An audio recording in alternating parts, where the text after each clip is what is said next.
I'd also love to welcome Mr. Deepak Gupta, CEO, Bombay Shaving Company, to please join us on stage. Please welcome him. I once again would like to call Mr. Bharat Sethi, CEO and founder, Age Coffee. He's just finishing his interview. All right. I am sure he's joining us very soon, and by the time I'd like to invite our session moderator, please welcome Mr. Ravi Swaroop, partner, Bain and Company, to join us on stage. Ladies and gentlemen, let's hear it loud together. And with this, I hand over the session to Mr. Ravi.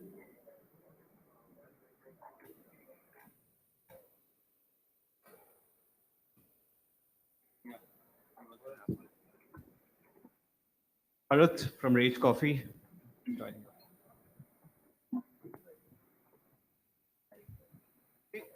Good afternoon, everyone. This promises to be a very exciting and interesting session. D2C, as we know, is an extremely exciting space. And of course, in the last few years, we've seen a lot of changes and evolution in the entire e-commerce ecosystem. But the change and the rate of change in D2C has been far in excess of the overall changes in e-commerce as such. So what we have in our panel here, is a bunch of individuals who have not only participated, but actually shaped that evolution. So really excited to have you guys here. Thank you for making the time. So really the objective over the next 35 to 40 minutes is to hear from these gentlemen, their stories and their views on the market, evolution, and the challenges and the opportunities, and really a forward-looking view eventually on what you think will play out over the next few years. So that with that, thank you once again. And just to get started, maybe Bharat, with you, what do you think are the benefits for a D2C brand, right? I mean, of course, there are several challenges, e-commerce platforms and so on and so forth. So there are choices that a brand has to make. So in that context, what's the benefit of going D2C, and why go D2C? So I think the biggest difference is data. I think I can speak for myself and then all the other categories as well, that once you have access to data and there is no lag between that access, you are simply able to make better decisions for your customers, for the category that you're building, for the products that you launch. So I think data is the number one thing. The second would be, obviously, once you have that information about your customer, you're able to not just build great products for them, which also then are better than what the traditional players are doing or the other players in the market are doing, but you're also able to predict consumer behavior, and that changes the game. Because as a company, one would differentiate D2C from a traditional setup. The biggest differentiation would be what the consumers want today, right? And can you provide them that particular product basis all of this prediction of consumer behavior that you're doing?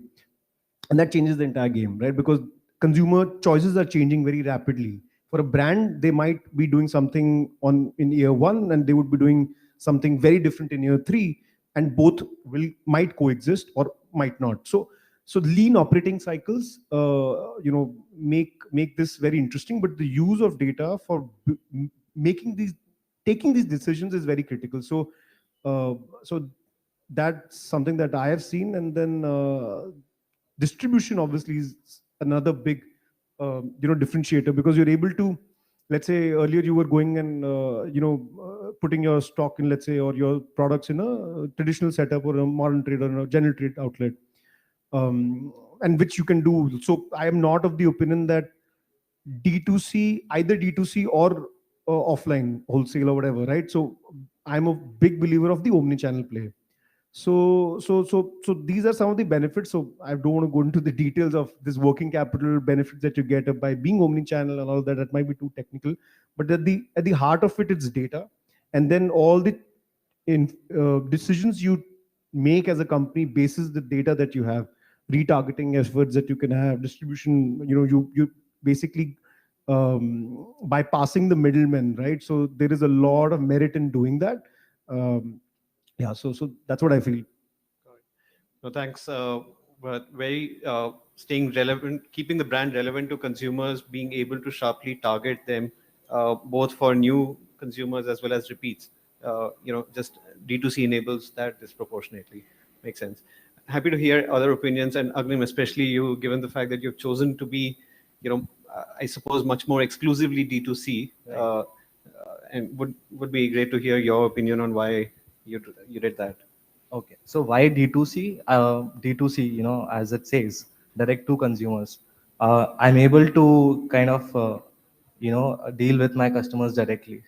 I have that bandwidth. I have that freedom to give them that kind of an experience, which otherwise I wouldn't be able to, right? Earlier, if you had to buy, if I was a FMCG brand 20 years back, if you had to buy my product, I wouldn't know you. And if I don't know you, I can't give you that kind of an experience. At Amritam, everything becomes, everything is about customer experience. And so obviously, customer experience, brand building in such a way where you have more trust. Obviously, because I handle tech, data, better decisions. Better decisions in terms of I know everything. I mean, if you come to my retail store, I wouldn't know half the things. I won't know the touch points. You come to my website, I have all the touch points. I have all the channels to reach out to you. I have, from SMS to web push to email to WhatsApp to everything. And I know when you buy, when you don't. I know since when you have not bought anything. And I know this is the right time to pitch you. So I think D2C is ultimately that experience, not just for the brand, but for the consumer to be able to connect with each other in a way which other channels wouldn't be able to. So yeah, that's my thought. So I'll add here. I think I'll use one word, that's consumer persona. That's one thing you get to know when you are running a D2C brand, especially, which was, I think, the earlier problem when you were dealing with such a large TAM. Today, you can understand what my consumer persona is, what are the likes, what are the preferences, and who actually is buying me and what he wants next. I think that is what is helping building in the D2C category. I can totally relate to the to what you talked about others, non D2C brands having served as a consultant, large CPG companies with large brands. I can totally understand that there's a lot of research, there's a lot of channel data, but they don't actually fully understand the consumer, with the level of intimacy that D2C brands do. And that's, I guess, the reason why all of you have been able to actually not build brands, scale them up fast, and actually have a very intimate knowledge of your consumers. Very, very interesting. Akash, maybe to you, sort of an extension of the question. As a D2C brand, you have all the data, you have all the insights. What's what's the relationship of the brand? Is it different from a brand that perhaps doesn't have this data?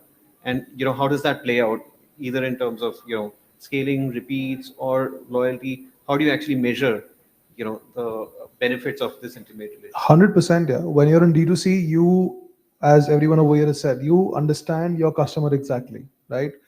Compare it with you selling something on a store. How easy is it for you to call back a customer and say कि आपने पिछले महीने face wash खरीदा था, right? This month, come again and buy your face wash again, or come back and buy a scrub, or come back and buy a shampoo. So once you've got that data with you, and with the help of technology and your own platform, you can reach out to millions of consumers by the click of a button. One push notification can give you an equivalent amount of sale that maybe a 2 day of an offline event would not be able to give you. So having that data, having that access to customers at a very, very minimal cost is what differentiates D2C companies like us from the bigger ones, who are just relying on the traditional mediums of selling and reaching out to customers. So that's the most important. Got it. Great. And I think you touched upon a point about consumers going back for repeats, but actually taking one step forward, I think there is consumer acquisition, right? That's a pretty significant objective, if not the foremost objective for any brand that's starting up early in its journey, right? Now, we know that it's expensive, it's not easy. it's a treadmill that you need to keep running on and keep running faster, especially to scale. So as a D2C brand, of course, I would imagine there are some challenges. So would love to hear about what are the consumer acquisition challenges, not just cost, but really how do you think about that? And in that context, what's the role of influencers or organic marketing versus, let's say paid marketing? So happy to hear views. Maybe the way you could get started with that. So I'll tell you a saying that my Bua says. She says, "अच्छा खासा 100 रुपए का coconut oil खरीदते थे. Today my kids are buying 1,000 rupee coconut oil with some, added benefits, but they're still happy because they're buying it at a 30% discount." And to that I say that that's not it's not a 100 rupee thing that you're buying it for 700. It's actually the added advantageous organic thing, the new thing, the better quality that you're buying, which earlier wasn't available in the market. Because for all the big league players, this meant that they had to communicate a message across India and spend about 1,000 crore rupees just going out in the market, building an offline network to tell you that this is a certain quality, this is a certain quality, and ultimately that meant a flop show. Today, the remote is in the hands of consumers. You can select what is the kind of quality I want to buy. There is everything available. I think just like Cadbury Bites. I mean, it was early from the time it came. It was one of my favorite products. But for them, it was competing with Frito-Lay Lays in the market, and that's why they had to call back. Because the time it wasn't for the market, but it still existed. And to communicate this message of how well the quality is coming out, what is the major difference? I think this is where influencers play a part. Because for us, it is very easy to communicate message now through people who you admire the most. And you love to, spend time understand. You can watch their videos. You can spend time understanding as to, what they're explaining you. And I think I should wish all of them a happy Teachers' Day. That's the new role influencers are playing today. So, but at the same time, what we've realized as brands, it's very important to have your acquisition channels right, right? Although influencers play a massive role, so does performance marketing, but it's very specific to every brand. There are certain brands and products in D2C which certain influencers can help you outreach your audience. At the same time, there are certain other products which an influencer might not be able to convey the message, or you might need to have a certain exclusivity with a certain influencer. So we've seen so many influencers who on a Monday are promoting an X brand, and on a Friday are promoting a Y brand, which is totally contradictory towards that X brand. We've seen influencers who are promoting a Kama Ayurveda on a Monday, saying natural, while they're promoting an ordinary on a Friday, saying skin, derma, science, derma. So for all budding entrepreneurs here, very important for you to select the right, influencers to get your brand out there. Of course, that I agree. Completely agree. I think one thing that has been evolving, I've seen this for last 3-4 years. Earlier, the influencers, one-time influencer used to work a lot, right? So you kind of get an influencer, put your product story, brand story out, and you will get swipes ups to your brand store, and you make certain sales. So you used to measure the ROI there, right? Now I think what has been changing is consumer is also getting smarter. I think Devish mentioned that the remote is in the hand of the consumer, right? So I think influencers relationship is changing from short term to long term, right? You now brand need influencers who are with the brand for a specific longer period of time, and consumer is happy seeing them talking about the brand over a longer period of time to build that trust. And I think that's where the brand will also get benefit from short term relationship to long term relationship is something that has been evolving, and I believe that this is how it will go, given now they're like we were talking to one agency. So I think they mentioned that there are almost 20 lakh influencers list they have in India, but like there are people who have 10,000 followers to 20 million followers, right? So that's that the list has been growing.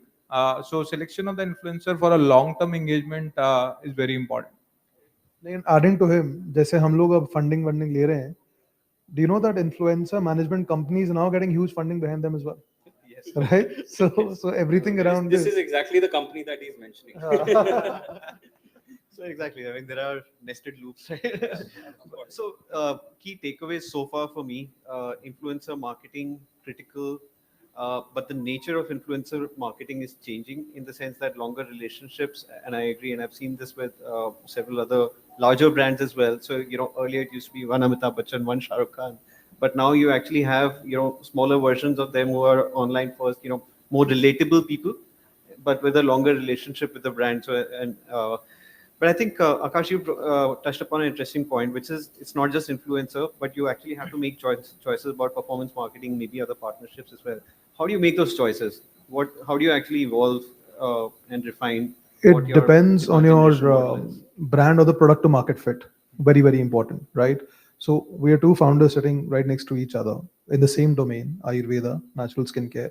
Whereas he chooses to run his company on a pure D2C own website model. Correct me if I'm wrong, right? Right, Agman? Whereas we as a brand started with marketplaces. If it wasn't for Amazon, Flipkart, Nykaa, I wouldn't have been where I've reached, right? So when we talk about acquisition, if that's what you're asking, it's very important to see the right fit of where your audience would be, right? If your product is good to be on an Amazon, be there. If you want to maintain exclusivity, have a certain set of clientele, customers, and only have them buy products from your own website, be there. So it's very important to understand आपका product कहाँ पे बिकेगा, कौन से platform पे बिकेगा, किस demography, किस ज्योग्राफी में बिकेगा, and that's what helps you scale. I think also these choices can make or break your brand. Like the choice that you make when you know where your customer is and the product market fit that you initially, because when you start out you don't know, right?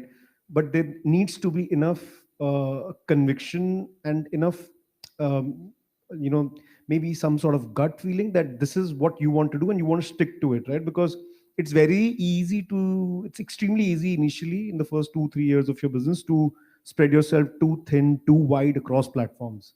Coming to the performance aspect, performance marketing aspect, you can pay Google, Facebook 100 rupees a day, and you can pay them 100 crores a day, and they will take it in all very easily, right? They really know how to take a lot of money from you guys, right? So from all the brand owners, right?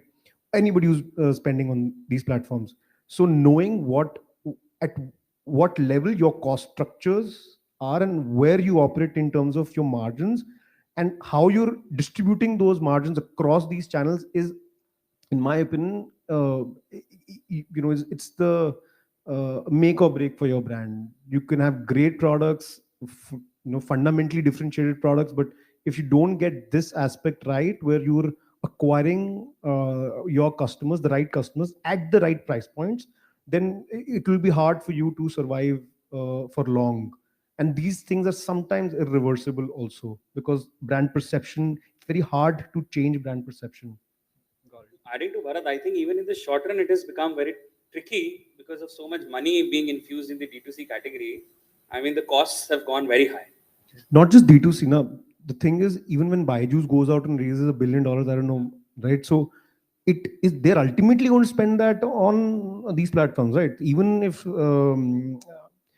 these large unicorns now raising very very large rounds, ultimately you're fighting for the same inventory, the same consumer space, right? So it's only going to go up now. I don't see this stabilizing or going down at all in the future. That is why that is why you need to know where you stand, and that is why I keep saying to everyone and to some audience here also who are building their brands right now, that don't get fixated on the idea of D2C because it's the current buzzword, and it's about distribution. Ultimately, e-commerce is making your distribution easier, and that's about it.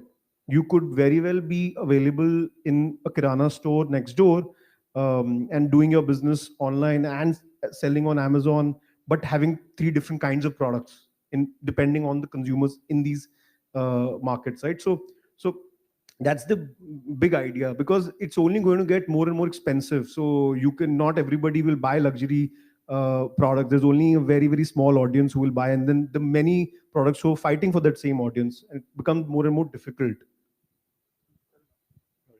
I think all very interesting points. Maybe Deepak, now a question to you. As a founder, you're starting a brand, you have a great product market fit, you have a hypothesis on influencers and so on, you have lots of data. Now, what's the technology backbone, or how do you think about building your capabilities on not just absorbing all the data, making decisions, and leveraging the science that already exists? So, it would be great to hear some views from you on what does a D2C brand have available to play with to actually build and scale up quickly. I think very good question. Uh, if you look at, I think D2C has been the backbone is technology, right? And you just see that there's a lot of innovation happening on the D2C technology front, right? From somebody solving for your returns to somebody solving for your marketing automation to somebody solving for your CRM. I'm just mentioning this for the interest of audience also. Like D2C is not just the website which you see on the front from where you shop. Is also a lot in the back end. I think for the brand, those are the most critical things, right?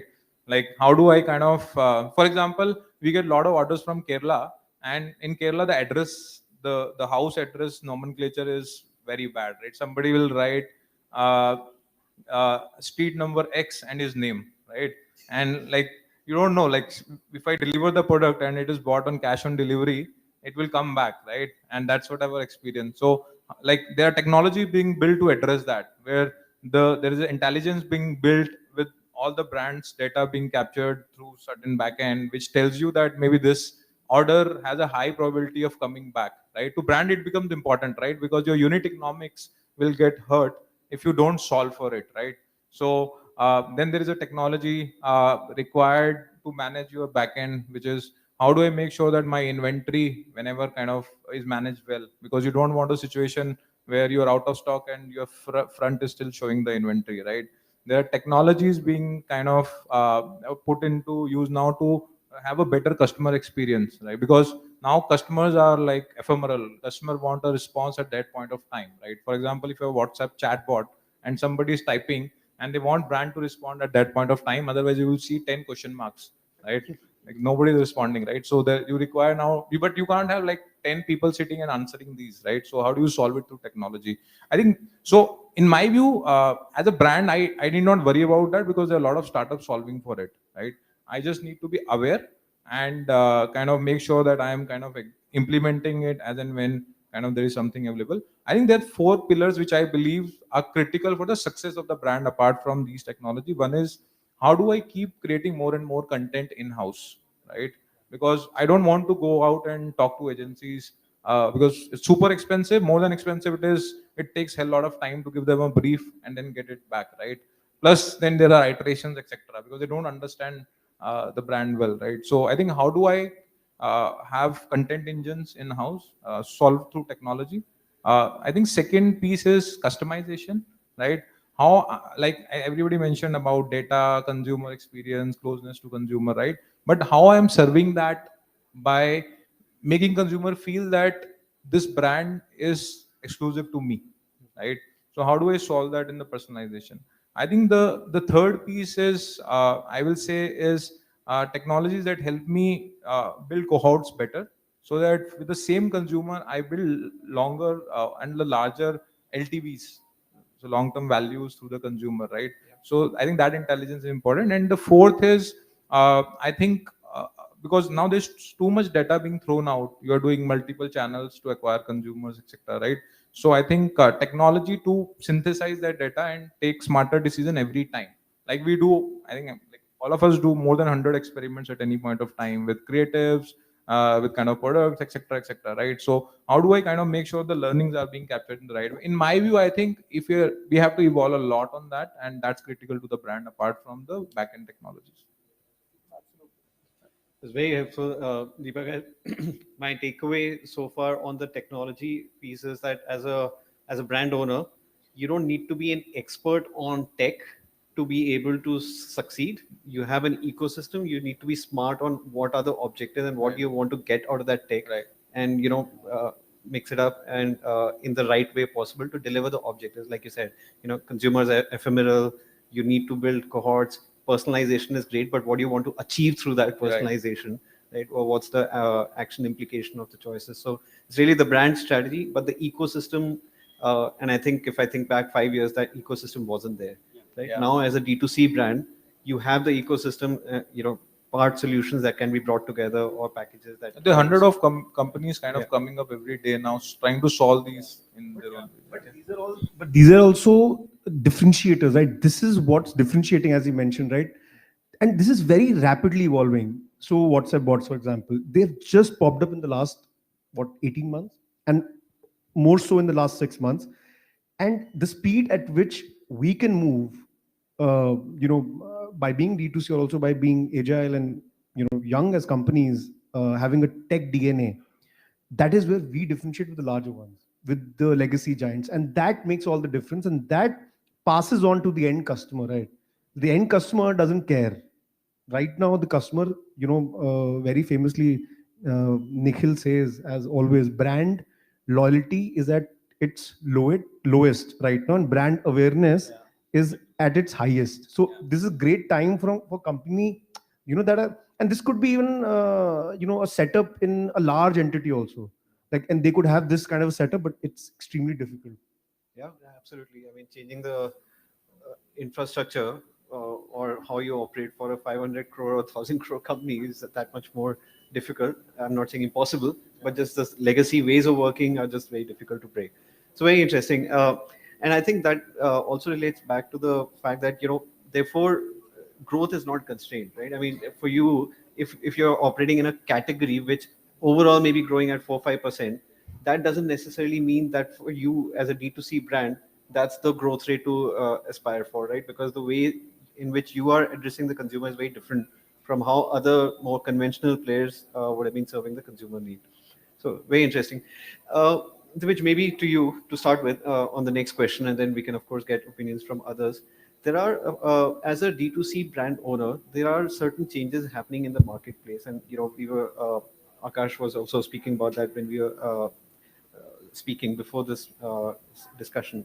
So there are several models that have existed elsewhere in the world, but are actually now starting to take more, more front stage in India. Let's say in the last 12 to 18 months, the Thrasio kind of model, or the house of brands, becoming bigger and bigger.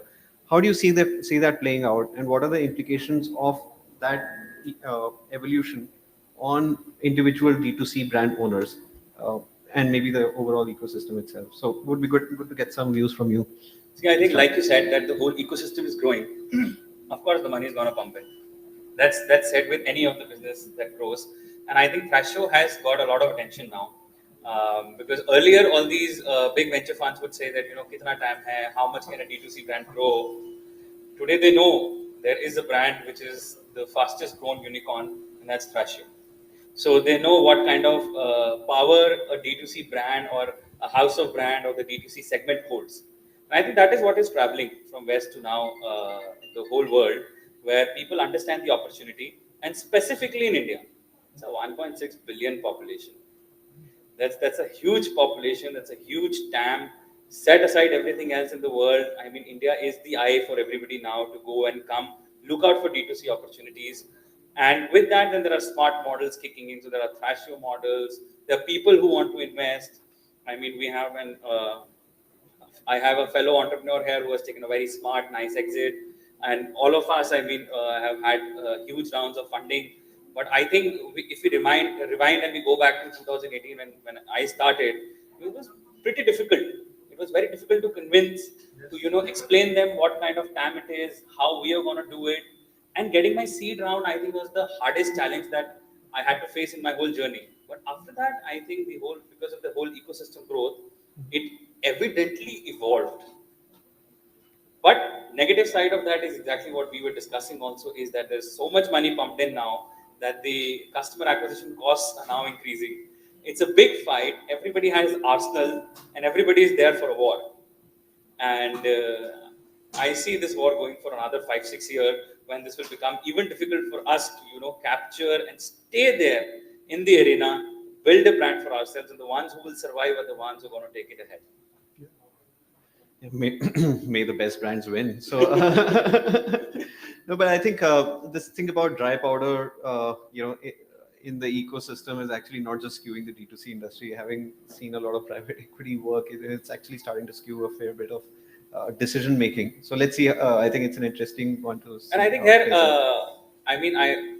Nike also has played a big role in encouraging fashion models, because with Nike's learning of investing so much into their own brands and failing has actually been a case study for everybody, that it's better to go out and acquire the brands who have already built a market, rather than launching internal house of brands. And that's why there are a lot of models that everybody is doing, whether it is Mama, the First Cry.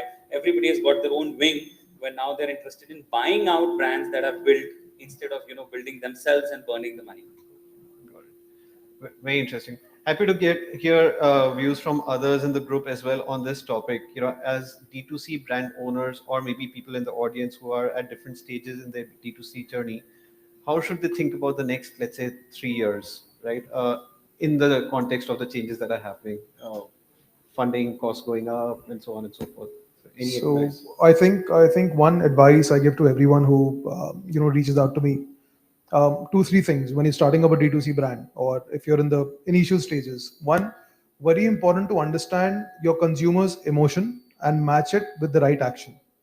Very important. So for any founder here, once spend the initial few months understanding what is clicking with your existing consumers or with the new consumers, and just build that up.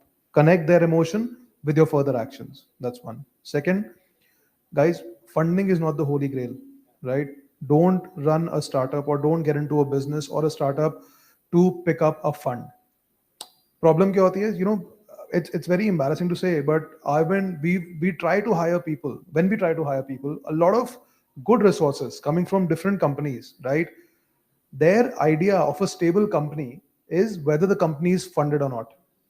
We've run a profitable venture from day one, but I've had the situations where a good resource would not consider a company being profitable as a company being stable, but would consider a company being funded as being stable. So even for founders, right, funding should not be your goal. The goal should be growing a scalable, profitable, sustainable business. Paisa apne aap aa jayega. And yeah, build on that. Adding to this, I think the most important question that you have to ask yourself is, why are you doing what you're doing? I mean, I know it sounds very philosophical, but that'll answer most of your questions. If you're doing it only for funding, there are a lot of players out there in the market who will actually give you funding. But if you know why are you doing this, I think it'll make more sense to be able to keep running that thing, keep running that company, even if everything dies, right? So once you understand that, I think you've got that point of sustainability. You are all talking about sustainability here. You're talking about how things should be seen. And yes, hyper growth is definitely one of the major things that should happen, and I wouldn't deny it. But also need to understand. Obviously, we're going to Mars, and Elon Musk is doing this and all everything. But we'll have to stay on Earth also. We'll have to do things which are we'll have to sustain things for our for us to grow, for people to understand that hyper growth is that it's a drug, right? It's that addictive drug. You need it, right? It's amazing. You have it once, that shot, oh my god, it feels amazing. But sustainability is like meditation, and at Amritam we always say this, that as you rightly said, customer experience is the ultimate thing. Funding will come, your revenue will come, but customer experience is that meditation, which you wouldn't get otherwise. So once you understand that, you're growing on a very nice pace and with a good pace. It depends on your aspirations, though. That's the most important thing to know about yourself as an entrepreneur, because there might be many times when you would be satisfied with whatever when you start out, but knowing the true potential of what you're doing is more important than anything else. So if you want to and you aspire to build 1,000 crore business, then in today's time, raising equity capital is paramount. One of the biggest, most wealthiest people in this country, wealthiest person in this country has gone out and raised equity capital last year, which none of us saw them doing. So that's the next that's what's going to happen. But it all depends on your aspiration. On the last point on the Thrashio model, the house of brands model, it always existed. See, private equity is always there, right? Uh, what just makes the house of brands interesting today is that the speed of innovation has increased, and the larger companies are ultimately going to outsource innovation to people like us. And that is important to know, that you can today build a lever in what, 5 years. It is possible, it's being done. 10 years, and they took what, 100 years or so. So it's possible today. And hyper growth, no growth, this growth, sustainability, all of this depends on your intentions, your motive. We started out, I started in 2018, and I had like 7 8 years of experience before that, another 2 3 years of experience in internet. And I said 500 crores 2025, that was the big goal. And I always worked backwards from that, and we raised money every 6 7 months since we started. And we have good metrics. We have all the we playing the game by the rules, and I think it's interesting. So it depends on you, and that's what I can say. Thanks. While at here, I mean, rest aside the candid opinion, I'll say that, if you are planning to come into be an entrepreneur and come into the D2C segment, please be very clear on day one that you are entering a war. And I would very candidly put and say that raise money when you can, not when you want, because you are entering a war. Anything and at any moment things change here, and you have to be prepared for anything. Secondly, you have to be very cautious on the quality that you bring in, because you can achieve growth with money, but you can sustain growth with just quality. Today, consumers are not fooled. They have 10 other options. They'll buy, they'll throw. They have the money power, but they will only sustain with you once you have the quality. So I think that is what I like to put candidly. Yeah, no, I think great points. Just to add to the panel, no, we all know consumer is the king, right? And I think this is the bright time for D2C. In my view, I think we have discussed this, that D2C will continue to grow because India has like more than 700 million online buyers, right? So they will buy, if not your brand, somebody else, right? So there's an opportunity to create that brand right here, right now, right? And that's what we all are doing, and that's why I think a lot of you should aspire to do. But I think apart from things discussed, yeah, aspiration is important. I think what brand want to achieve, right? Consumer has to be at the center of it, right? I think apart from that, I think you need to have a great team. I'm just saying that if you want to be there for the long game, you need to have a great team. So which kind of, obviously the founding team and then the people you add over a period of time. I think Akash was sharing that after his exit, I think he has hired people smarter than him, right? I think that's the role of a founder. You should not kind of cloud the organization by your beliefs, right? I think your idea is important, your vision is important, but you need to hire people smarter than you if you want to be in a longer game. I think second is there are certain metrics which are important, right? Funding, obviously, I think is important to, it's a fuel for the engine, right? But I think one is repeat rate of the consumer, right? Like how many consumers are coming back and buying your product. I think apart from repeat, now what is being important is the advocacy of the consumer, right? Because consumer acquisition is expensive, going to be expensive as more money flow into the system. How many consumers are advocating your brand to others? I think that's the core of D2C, right? And that you have to build through multiple intervention in the touch points consumer engage the brand with, right? And I think the third is innovation. I think, again, I think Divij mentioned rightly, India is a large market, 1.56 billion population. You will see consumer moving up the funnel, right? And there are large gaps because larger brands have not innovated. They have always served the masses, right? But I think there are now niche segments being created in every part of India. So there's an opportunity to serve them better through D2C. I think that's what brand need to understand and continue to evolve. 1 million consumers are great, right? If you have 1 million consumers, you have built a 300, 400 crore brand, right? And then obviously you can do more, you can go offline and continue to expand. And the last is how much that consumer will give to me over a lifetime, right?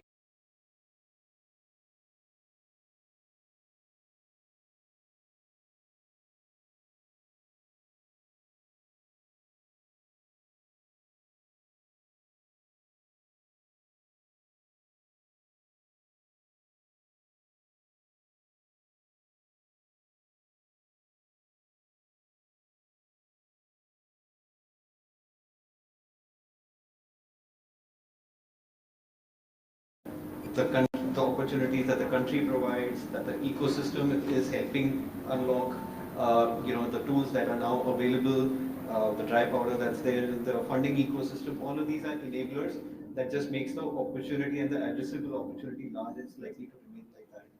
As brand owners, the fact that D2C enables intimacy with consumers in a way that was never there in the past, especially for larger brands, makes this opportunity much more accessible to D2C brands, irrespective of scale. Right? You could be a 10 lakh per month brand, or you could be a 5 crore per month brand, but the ability to access that opportunity is similar, which is very different from what it used to be earlier, where if you are scale-enabled reach and scale-enabled access, so that barrier has gone away.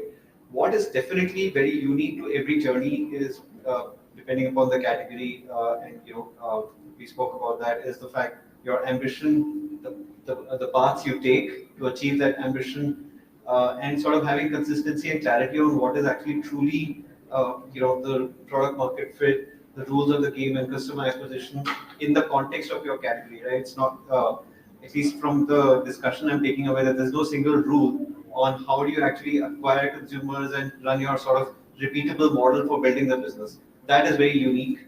That strategy has to be yours, and sort of built in the category and the proposition that you have. Happy to get any final words. Otherwise, we could get some questions from the audience as well. Thank you so much, panelists. Thanks, Ravi. Thanks to the audience.